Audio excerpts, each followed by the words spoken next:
It's time for a little comedy, a little content, and a lot of conversation. It's the Geno Jones Show, exclusively right here on YouTube. Now here's your host, Geno Jones. Hello, it's showtime. What's happening, everybody? The Geno Jones Show. I know you say, gee, dude, inside voice, calm down. I'm excited. I'm excited every day, Monday through Friday at 6:30 when I get a chance to entertain you, to inform you, to make you laugh, to maybe make you mad, but make you think. All right, Monday through Friday, 6:30 p.m. Eastern. You see the sign behind me, the Geno Jones Show. Please subscribe to the Geno Jones Show on the Geno Jones YouTube channel. Subscribe, share, like, and binge watch all my back episodes. Tell everybody, or as Brother Nelly would say, everybody you know to subscribe. Friends, family, lovers, strangers, aliens from outer space, folks you can't stand, folks you don't even like, you hate. I don't care. I don't give a damn. Tell them all. The best, the biggest, the baddest show in the business right here, the Geno Jones Show. Today is National Voter Registration Day. You got me? And I have a guest that we're going to talk to in just a few minutes. He is running. I do believe he will correct me if I'm wrong. Here in Berkeley County, they have a position, Berkeley County Commissioner. He's also a pastor. He's a Duke Blue Devil, grad of Duke University. So Tar Heel fans, I'm gonna need y'all to calm down, all right? Just calm down. We ain't got time for that. You can do that later. Tory Liferidge, I'm really excited for you to meet him. I got a chance to meet him Saturday. Shout out to the Moncks Corner NAACP. They had a big voter registration, get out the vote event where they invited candidates that were running for any office here in South Carolina to come out and make their pitch to the voters. And Tory Liferidge came out and he made his pitch. And I was like, wow, I got to get this brother on the show. So I'm sure you will be just as impressed as I was on Saturday.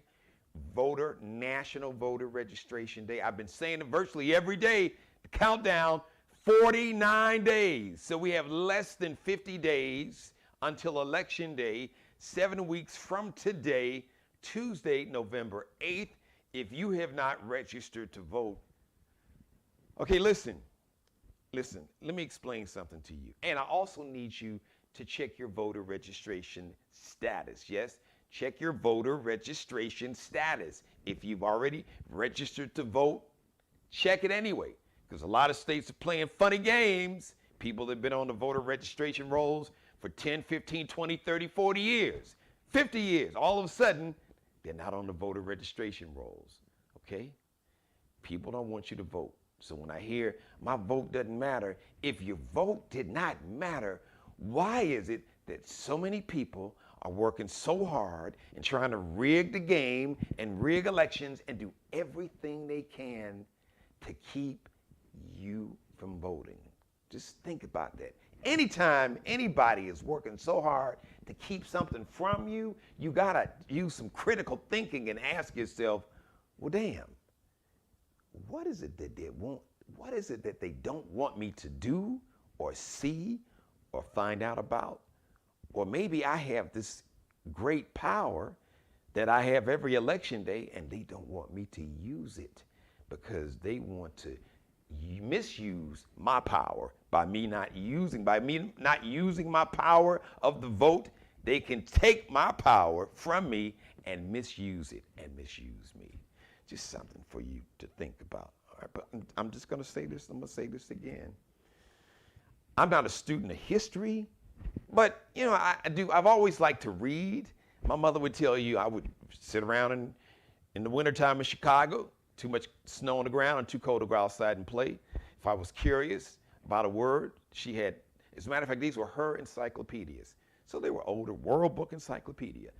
And I said, Mother, what does this word mean? Or I'd ask my grandparents. They say, well, Jeannie, you got all those encyclopedias. Go look it up. And I would look it up. But then I'd wind up probably reading that whole volume. Like if the word was like, let's just say a noun, anything with an N, after I looked up the word, I'd wind up reading the whole encyclopedia. So I'm saying not to brag, but I'm saying that I've always had a thirst for reading and knowledge. So We are living in some very precarious, scary times. And I am looking at what's happening here in America, where you have an attempted coup, violent overthrow of our government. You've had people, domestic terrorists, the rise of white nationalism and hate that we actually saw nearly 100 years ago. You see that on the rise. You look, there are people who don't believe in free and fair elections. Like, if we get the most votes, we win, but if you get the most votes, you lose. It's some very scary things that are happening here in America right now that happened over in Europe, in Germany, in the late 20s and early 30s. As a matter of fact, don't take my word for it. I'm just going to recommend something you watch. There's this guy named Ken Burns. He's this legendary documentarian and filmmaker. So he's done a documentary, like I believe three parts, maybe I believe 3 or 4 parts. Anyway, it's about America.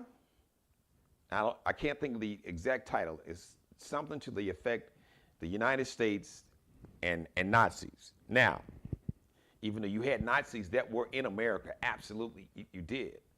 And he is not saying that the United States is responsible for what Hitler did directly, but there are some very similar things. There were things that Hitler loved about America.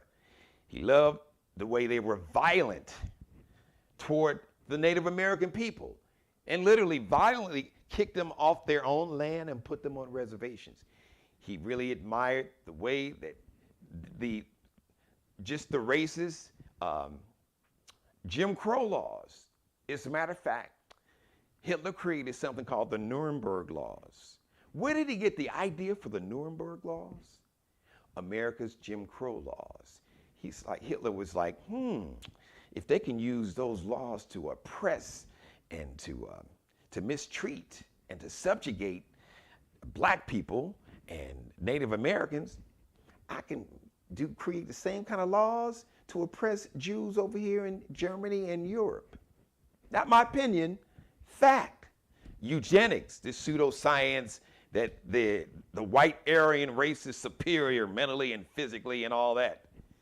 Eugenics came out of your Ivy League schools here in America in the early 1900s. Harvard, yeah, all those Ivy League schools. That false pseudoscience came from America that Hitler adopted.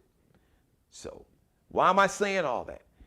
Because when you don't vote, you allow people to get into power who will make elections null and void. It won't matter. We'll be like Russia. Oh, it don't matter. You go out and vote, but Putin's going to win. All right? Because we came very close to that in 2000. So pay attention. You got to keep your eyes and your ears open. Watch, listen, learn, pay attention, critical thinking. Because these are some precarious times. You can't say I didn't warn you, all right? Happy birthday, Debbie Morgan. So, oh my God, do you remember Angie and Jesse Hubbard on All My Children? Now, that was way back in the day, way back in the day, back in the 80s. Well, Debbie Morgan is 71 today. The brother Aldous Hodge. So he played Jim Brown in the movie One Night in Miami, which is a great movie. You got to see that. He's 36. He also played MC Ren in Straight Outta Compton. He's 36 today. The Dream, producer and R&B singer. He's produced hits for Beyonce, Sierra, Rihanna, Mariah Carey, so many people. The Dream is 45 today. 49 days until Election Day, Tuesday, November 8th, 7 weeks away. So my guest, he is on the ballot on November 8th. He is the pastor of Grace R&E Church out in Moncks Corner, and he is currently running to be the Berkeley County Commissioner, and he's going to explain to you what the Berkeley County Commissioner or what a county commissioner does and what he plans to do, because I believe in speaking it into an existence or speak it into existence. And he is a man of God because he's a pastor. So I'm sure he won't mind me speaking it into existence. The next commissioner of Berkeley County, let me bring him on camera, Tory Liferidge. Pastor Tory, Brother Liferidge, good afternoon. Good afternoon, sir. Thank you for having me on the show today. Listen, thank you. And like I was telling my audience, and we talked off camera, I got a chance to host and MC the Monk's Corner, the NAACP Monk's Corners event, Get Out the Vote, GOTV, and meet the candidate voter registration day. Shout out to Dr. Ethel Jefferson. Thank you, Dr. Jefferson, for allowing me to be a part of that. That's how I got to meet a Tory. And I listened to his pitch, and I was really, really impressed. Like, this brother, man, I don't live in Berkeley County, but damn, if I could move out there, I would and vote for him. So, and I did get it correct. You were running to be the Berkeley County Commissioner? It's the Berkeley County Supervisor. Supervisor. Oh, thank you. Yes. Okay, I see. Yes. Berkeley County Supervisor. So tell us, what does this Berkeley County Supervisor do? Sure. Let me first apologize for the lighting. I'm actually on the road in a nonprofit conference in Indiana, but I could not miss this opportunity to be on the show. The Berkeley County Supervisor he serves as, he or she serves as the chair of the Berkeley County Council, and they administer the operations of the county, which includes preparing and presenting annual budget, managing department heads and high-level cabinet members. It also includes developing comprehensive plans and creating a vision and prioritizing objectives for the county that everything can feed into. And so that's what the supervisor does. It represents Berkeley County within throughout the state and the country. And so it's one of those most important positions because it had local elections mattered the most to me. Yes. Because they impact your day-to-day life. Yes, they do. So to follow up on that, so what was your inspiration or motivation? What was the call? Did you just feel that those who were in the position weren't doing a good enough job, or you just felt you could do a better job? So yeah, what inspired you? What motivated you to say? Because you're a busy guy. You're out of town. You're the pastor of your church, Grace R.E. Church, out in Monk's Corner. So what made you say, I'm a busy man, but you know what? I need to take on this one. And I can imagine being the Berkeley County Supervisor. That has got to be a very encompassing job. So what was the inspiration? Well, thank you for that question, because it is a very big one. The inspiration, I've been on the ground. I also serve as the executive director of our nonprofit, the Grace Impact Development Center.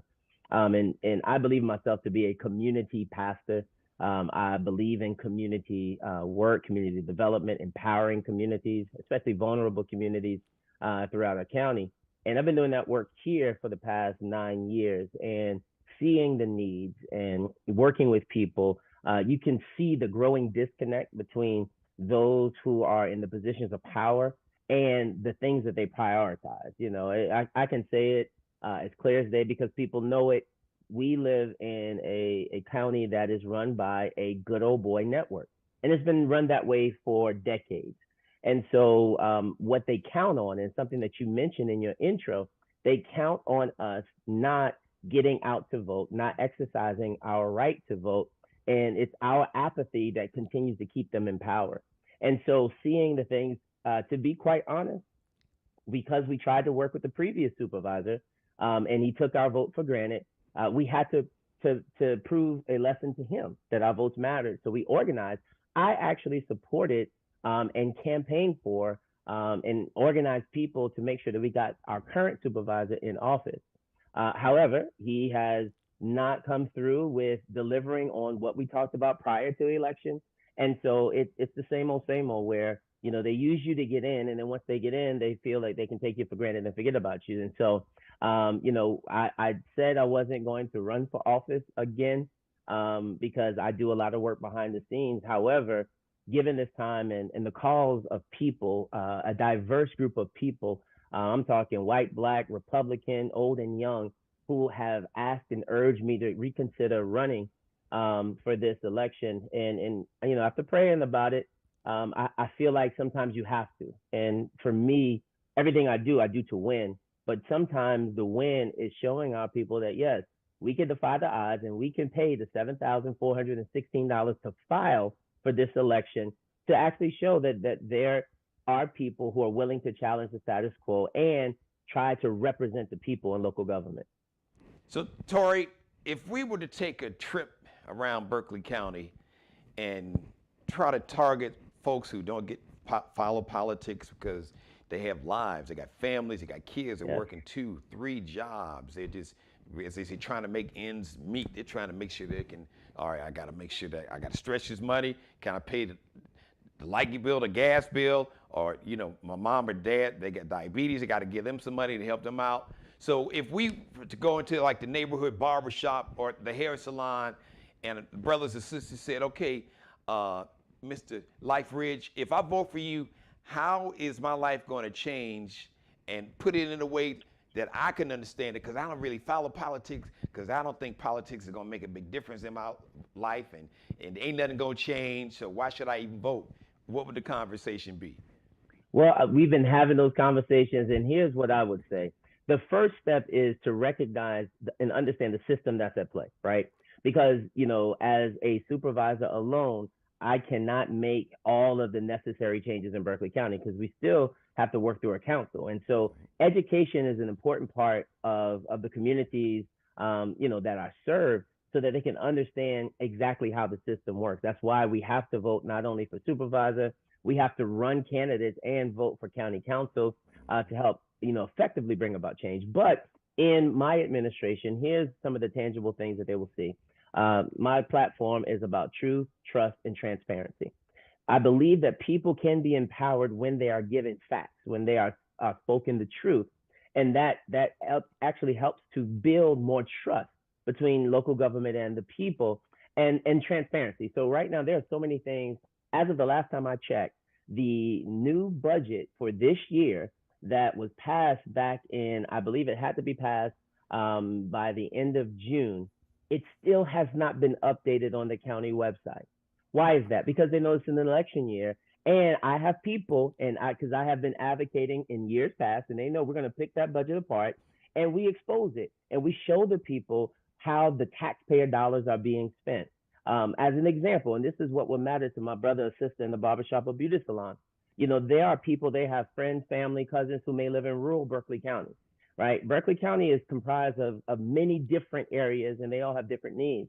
But we received $44 million from the COVID relief fund. And these are monies that other municipalities across this country have been using in very critical and strategic ways, because these are funds that you don't usually get. Yeah. So these are the times when you can really address, and they were intended to meet the needs in some of our most vulnerable and rural communities. Well, here in Berkeley County, we know that there's a need in rural Berkeley County, northern Berkeley County, for access to clean water. In 2022, we still have residents who do not have access to clean water, which is a travesty. Also, access to broadband, right? Broadband, we saw during the COVID pandemic that access to broadband was essential, especially for our children in education. So we have funds that should be, and that the council discussed allocating, but they haven't been spent for those things yet. And I know through a lot of my sources that they already have pre-planned projects that they want to use those monies from. Peep this, the same people who will post on social media about, you know, all of these folks, they want government handout, you know, and they use it, or they will say that you use your EBT to go and get crab legs.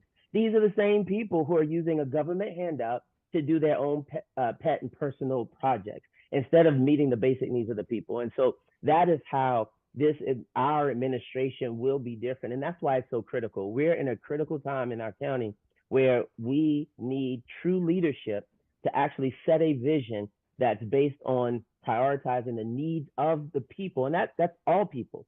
So Berkeley County, the people in Berkeley County are those in rural Berkeley County that need basic needs, but it's also, you know, those in other areas where they have their basic needs, but truly traffic and congestion and the rapid rate of growth and improving developments are their big issue. And other parts of our people are our corporate citizens. When we think about the boom that we're in, we have a responsibility to create balance and make sure that we are developing and cultivating relationships with our companies and our industries and developing the necessary workforce, which works for our people who needs jobs, but also for company partners, so that there is a balance that could steward this prosperity for the next 10, 15, 20 years. And so that's what's not happening, and that's what needs to happen, and that's what I will do as county supervisor. And one more question that I could imagine will come up, because you know there's always a brother or sister in the barbershop or the hair salon to be like, all right, Mr. Tory Liferidge, I need to know just who are you?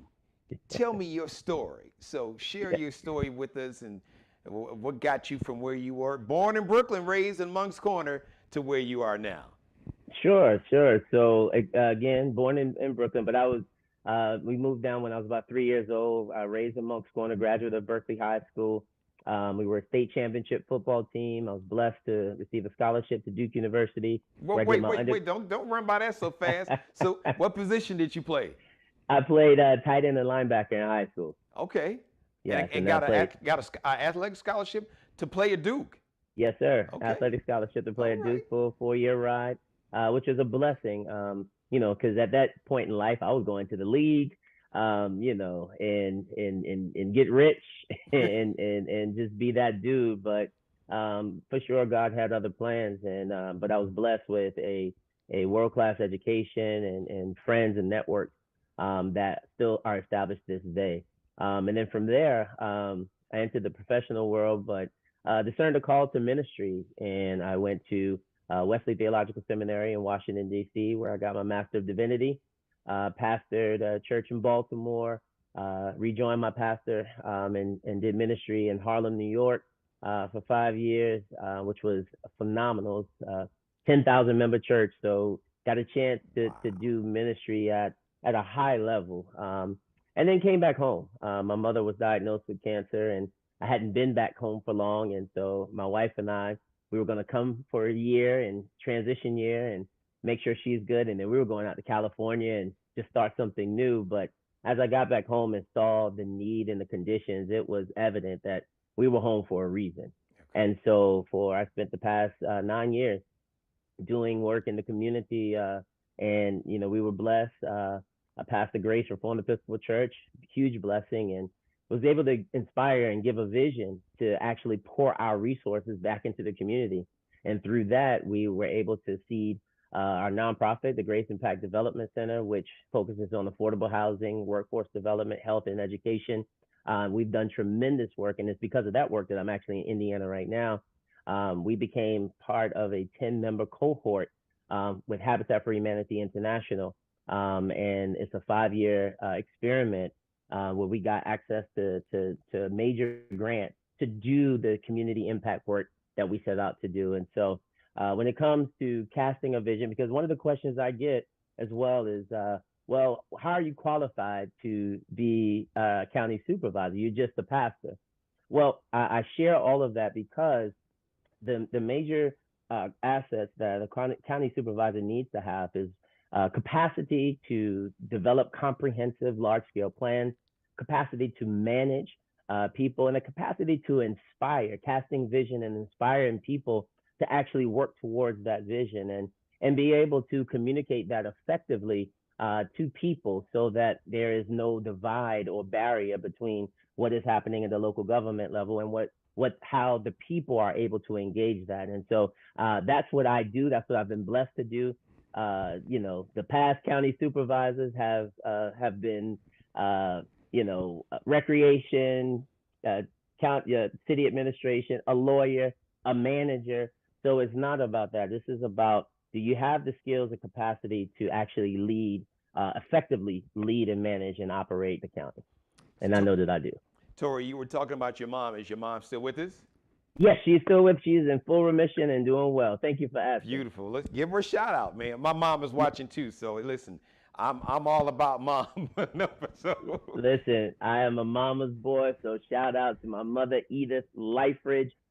She is a true blessing in my life. She has carried me with her prayers, and so I'm blessed to be able to do this work and see her pride because this is her work through me as well. Yeah, well, you sound like, obviously, you got one of those praying moms, too, because my mom, is Mary Dixon, is watching now. So I'm definitely a product of her along with my grandparents. Shout out to Gene Jones and Conway Jones. I'm a product of their prayers, because without their prayers, I'm going to be honest with bro, I ain't no telling where I'd be. Amen to that. Well, listen, Yes. let everybody know where they can go. They can support your campaign. They can follow you if they want to learn more about you and your campaign and what you plan to do as Berkeley County Supervisor. Thank you for the correction. I apologize.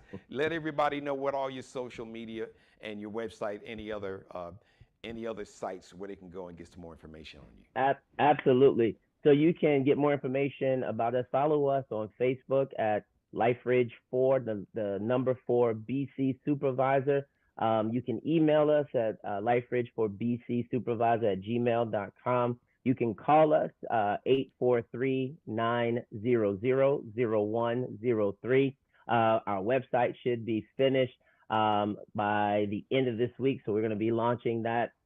So be on the lookout for that. But follow us on social media on Facebook, and we can get that information to you. Call us, email us if you have questions. If you want to know more about what's going on, there is a major referendum that's happening. That's on the ballot, 2 of them. One is a penny sales tax for the school district, and one is a penny sales tax for the county for roads. You need to know some information, so we don't have time to get into that today, but please reach out to our campaign. If you want to host a small group meeting, you got 4 or 5 people that you want to bring together, give us the invitation and we will meet you there. And thank you again, Brother Geno, for this opportunity. No, Tori, thank you for coming on. So listen, ladies and gentlemen, look, I don't live in Berkeley County. If I did, the brother would have my vote. But if you live in Berkeley County, please go out and support this man. We need people like this in office. Pastor Tori LifeRidge, the next Berkeley County Supervisor. I'm speaking it into existence, my brother. Amen. We receive it. Thank you for your time, and you got to come back before the election. Anything else? You have a permanent home. Please understand, and please know that you now have a permanent home here on the Geno Jones Show. Thank you, sir. I appreciate it. Like Brother Geno said, register to vote by October the 8th, and if you are already registered, check your registration. You can go to sdvote.org, check your registration, make sure. If we vote, we win. It's as simple as that. Couldn't have said it any better. Tori LifeRidge, thank you, brother. Appreciate you. Thank you, sir. Take care. All right. Now you see why I was so impressed. Really just a brilliant brother. Thank you for letting me be a part of your life. As always, God bless each and every one of you, and God most of all.